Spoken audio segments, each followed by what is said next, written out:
En 1993, un homme disparaît et il est retrouvé 23 ans plus tard. Accrochez-vous puisque vous n'êtes pas au bout de vos surprises. Bienvenue dans un nouvel épisode de Cursed. Bonjour à tous, j'espère que vous allez bien. Écoutez, moi je me porte bien aujourd'hui. Aujourd'hui, on se retrouve pour une nouvelle vidéo où nous allons parler d'une affaire qui est complètement folle. En effet, il s'agit d'un homme qui se prénomme Richard O'Glen, qui a disparu et qui a été retrouvé vivant 23 ans après. Installez-vous, n'oubliez pas de vous abonner et de liker cette vidéo. Et puis nous, on est parti. Générique.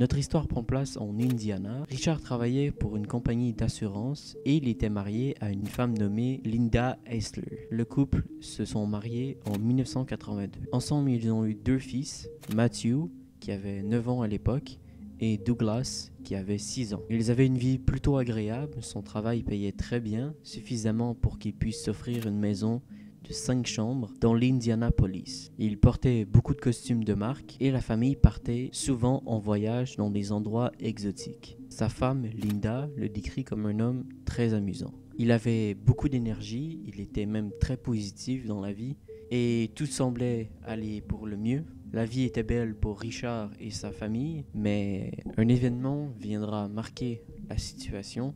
Le 10 février 1993 à 16h45 plus précisément, Richard appelle sa femme qui était également au travail. Elle travaillait dans un centre médical et il lui dit au téléphone « Je me sens pas vraiment bien, je pense que je vais aller à l'hôpital ». Linda, visiblement très inquiète, elle lui propose d'aller le chercher et de l'amener à l'hôpital. Et il lui répond « Écoute, je n'ai pas vraiment le temps de t'attendre ». Et il a raccroché la ligne. Et il lui a jamais dit à quel hôpital il allait se rendre et Linda était visiblement très inquiète. En plus de ça, quand elle a quitté le travail, elle est allée chercher Douglas à la garderie comme elle le faisait normalement. Mais quand elle est rentrée, Matthew était seul à la maison et normalement Richard aurait dû s'occuper de lui, mais il l'avait laissé seul à la maison. Et toutes les affaires de Richard était encore là à la maison. Sa brosse à dents, son passeport, toutes ces choses. Linda, évidemment, s'inquiétait pour lui et surtout s'assurer que, évidemment, tout allait bien. N'ayant aucune nouvelle de lui, elle a appelé tous les hôpitaux de la région, mais aucun hôpital n'avait de traces de Richard O'Glen. Quelques heures plus tard, elle reçoit un appel de Richard qui lui dit au bout du téléphone « Je ne peux plus vivre comme ça. Tu seras mieux sans moi. » Et puis il a raccroché. Et puis quelques heures plus tard, il a rappelé et il a dit « Je ne veux pas aller en prison. Je ne peux plus faire ça. Je ne reviendrai jamais. » Et puis il a à nouveau raccroché. Il a ensuite une autre fois rappelé Linda. Par contre, cette fois-ci, on ne sait pas ce qu'il lui a dit et il a raccroché par après. Linda a déposé une plainte auprès de la police qui a ensuite suivi les appels et l'un d'eux provenait du Venezuela, un autre venait d'Aruba et un autre venait de Floride, ce qui était évidemment très bizarre. Donc la police a immédiatement commencé à le rechercher et puis quelques jours après sa disparition, la police a trouvé sa voiture dans le parking de l'aéroport d'Indianapolis, qu'il pense avoir été abandonné. Les enquêteurs appellent toutes les compagnies aériennes. Il s'avère que, nerveusement, Richard O'Glen avait pris l'avion d'Indianapolis ce jour-là ou dans les quelques jours qui ont suivi sa disparition. La disparition a été évidemment très difficile pour Linda et les enfants pour un tas de raisons. Pendant un moment, les enfants ont pensé que c'était quelque chose qui allait simplement se dissiper et que leur père rentrerait à la maison un jour et que tout serait redevenu normal. Mais Richard était aussi la principale source de revenus dans la famille et il s'est avéré qu'il se débrouillait pas très bien financièrement. Il avait atteint le plafond de toutes leurs cartes de crédit et il avait même imité la signature de Linda pour un prêt avant la disparition. Et Linda ne pouvait plus faire face aux paiements hypothécaires, au paiement de la voiture et aux factures des cartes de crédit et à l'éducation de ses garçons. Elle a perdu la maison, la voiture, elle a tout perdu et a dû faire faillite et emménager chez ses parents. Linda a donc demandé le divorce que le juge a accordé et il a ordonné à Richard de rembourser ses dettes, ce qu'il n'est évidemment jamais revenu faire. Puis l'été suivant de la disparition, les choses sont devenues encore de plus en plus bizarres car Matthew et Douglas ont reçu des cartes d'anniversaire de Richard qui contenaient à l'intérieur 50$ en liquide. Et c'était très déroutant pour eux parce qu'ils ne savaient pas où il était et ce qui lui était arrivé et parce qu'il avait littéralement disparu de la surface de la planète. Ils ne savaient pas si c'était vraiment leur père qui avait envoyé les cartes. Et dans une des cartes, Richard avait écrit à Douglas: « Passe un super anniversaire. Tu es un super garçon, je t'aime, tu me manques. Laisse ta mère t'aider à dépenser cet argent. Tu devrais en mettre de côté. Peut-être qu'un jour, on pourra se voir. Je parie que je te reconnaîtrai même pas. Ça fait si longtemps. Occupe-toi de ta mère. » La police a commencé à enquêter sur ces cartes et à penser que Linda était peut-être impliquée, qu'elle avait peut-être tout manigancé, qu'elle avait probablement tué Richard et qu'elle avait envoyé ces cartes pour faire fuir la police ou pour que ses enfants se sentent mieux parce que leur père avait tout simplement disparu. Il y avait toutes ces théories différentes sur le fait que Linda l'avait probablement assassiné, que Richard avait peut-être été pris dans une affaire de drogue ou une affaire louche et qu'il avait dû s'enfuir pour sa propre sécurité et que peut-être Linda l'avait aidé à s'échapper et gardait le secret sur sa localisation. Ils ont émis une hypothèse que tout avait été mis en place pour qu'ils puissent échapper à leur fardeau financier, que Richard avait disparu rapidement et que Linda et les enfants allaient le suivre. Ils étaient vraiment convaincus que Linda était d'une certaine manière impliquée. Ils l'ont questionnée et interrogée à plusieurs reprises, mais ils n'ont jamais pu trouver des preuves solides pour la relier à la disparition de Richard. De plus, à cette époque, Linda a commencé à devenir très paranoïaque et à paniquer en pensant que quelqu'un la suivait. Tous les courriers qu'elle recevait étaient ouverts, mais ensuite refermés. Il y avait constamment des voitures stationnées devant la maison et les objets à l'intérieur bougeaient, même si elle le savait que personne ne l'avait bougé.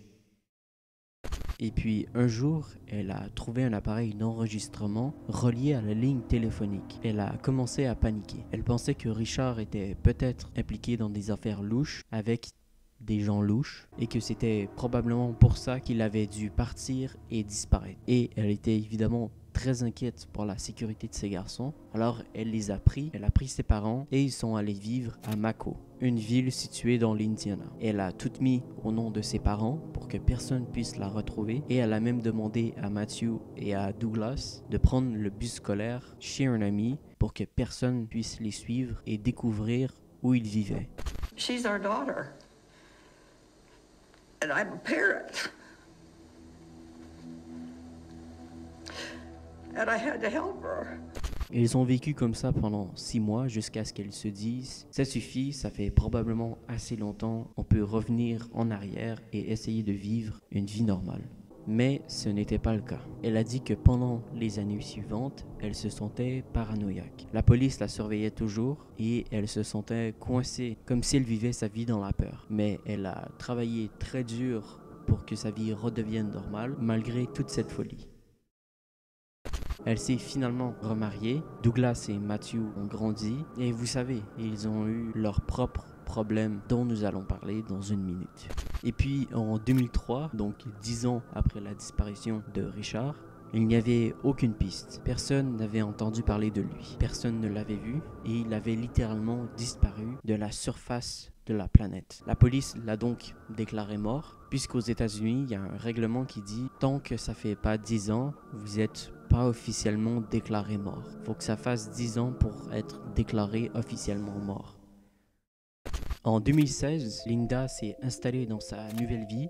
À ce moment-là, elle a enfin tourné la page sur ce moment traumatisant de sa vie. Et puis, un jour, elle reçoit un appel du détective Anthony Cardillo. Il est du département du shérif du comté de Pasco et il lui demande « Savez-vous qui est Richard Hoagland ?» Elle est particulièrement surprise d'entendre ce nom après si longtemps et elle lui dit « Vous savez, oui, c'est mon ex-mari, mais il est décédé. » Et le détective Cardillo lui répond « En fait, nous l'avons en garde à vue ici en Floride. » C'est fou. Imaginez, vous recevez un appel et on vous dit que finalement, votre mari, qu'on pensait qu'il était mort, et ben non, il est bel et bien vivant. Honnêtement, ça serait fou. Je sais pas, qu'est-ce que tu dis dans ta tête? Were you at all glad to hear that he was still alive? I don't remember that feeling. Il s'avère que Richard vivait en fait sous l'identité de quelqu'un d'autre depuis 1993. Et il avait une toute nouvelle vie, une femme, un enfant et tout le tralala. Donc en février 1993, Richard a quitté l'Indiana pour Palm Beach en Floride, où il a loué une chambre avec un type nommé Edward Szymanski. Le fils d'Edward, Terry Szymanski, était en fait mort en 1991 d'un accident de pêche et Richard avait trouvé le certificat de décès de Terry pendant qu'il était chez Edward. Et Edward lui avait tout dit sur Terry, sur leur vie, etc. Et Richard avait utilisé ça à son avantage pour voler l'identité de Terry, ce qui est particulièrement con. On va pas se le cacher. Et il a donc utilisé le certificat de décès pour obtenir un autre certificat de naissance plus élevé. Donc il s'est fait complètement passer pour quelqu'un d'autre qui était supposé mort pour en fait voler son identité et demander un certificat de naissance. Une fois qu'il a obtenu ce certificat de naissance, parce que oui, il a eu l'autorisation, il l'a utilisé pour obtenir un permis de conduire en Floride sous l'autre identité de Terry Szymanski.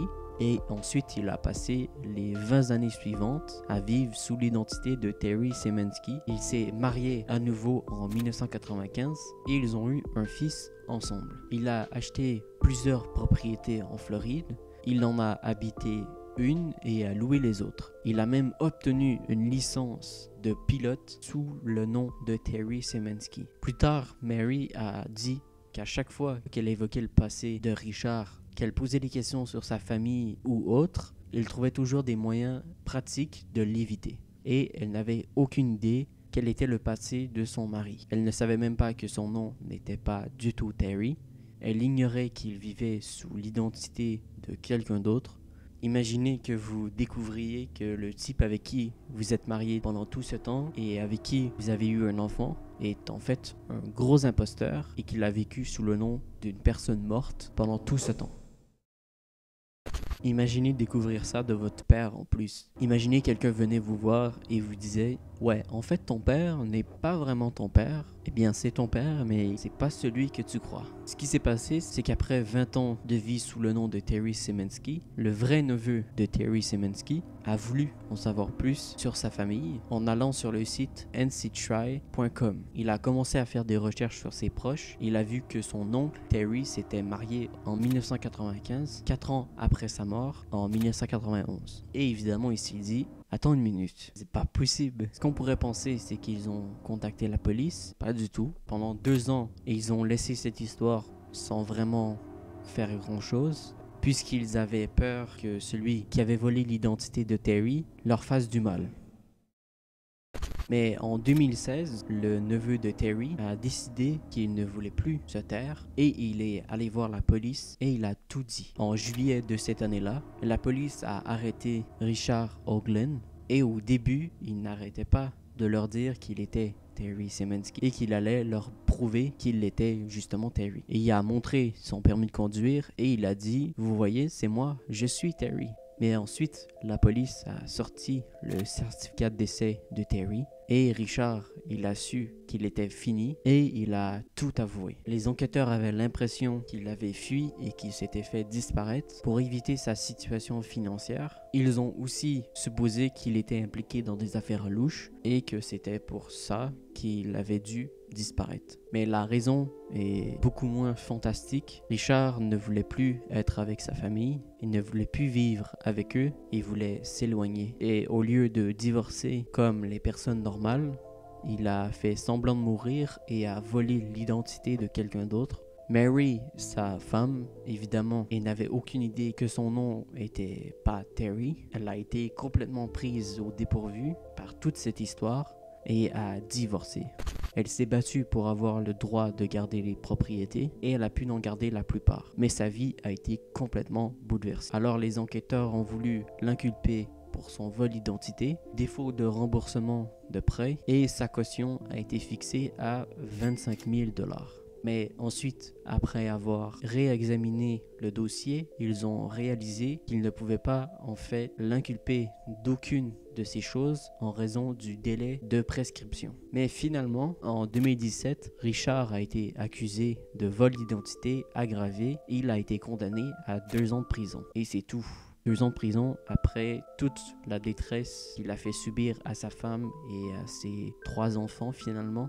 Et il a été libéré en Indiana en avril 2018. Linda a estimé que la peine était injuste pour le niveau d'agonie qu'elle avait subi. Et elle a également estimé que c'était injuste non seulement pour son agonie, mais aussi pour ses fils. Parce que vous savez, ça n'a pas été évident et ça a eu un effet évidemment vraiment négatif sur eux.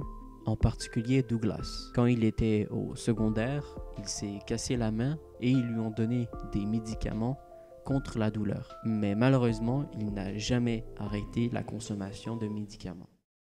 Lorsque Richard a été arrêté, Douglas était en effet en prison, où il purgeait une peine de 8 ans pour possession de drogue. Et il a appris tout ce qui s'est passé avec son père, que son père avait été retrouvé vivant. Alors, quand il était encore en prison, il a écrit une lettre à son père dans laquelle il disait « Pendant longtemps, je me suis demandé ce qui n'allait pas chez toi, pour que quelqu'un puisse simplement s'en aller. Je suis sûr que la grande question sous-jacente pour tout le monde est de savoir pourquoi ce qui était si mauvais pour que vous deviez disparaître à un très jeune âge. J'ai perdu une personne dont je pensais qu'elle m'aimait. J'avais une très faible estime de moi et cela a affecté ma consommation de drogue encore plus. J'ai pris de la drogue pour avoir confiance en moi, car parfois je me sentais inférieur à ce que j'étais vraiment. » Linda a donc poursuivi Richard pour 1,8 million de $, pour stress mental. Procédure de divorce et pension alimentaire impayée, car il n'avait manifestement pas versé un sou à Matthew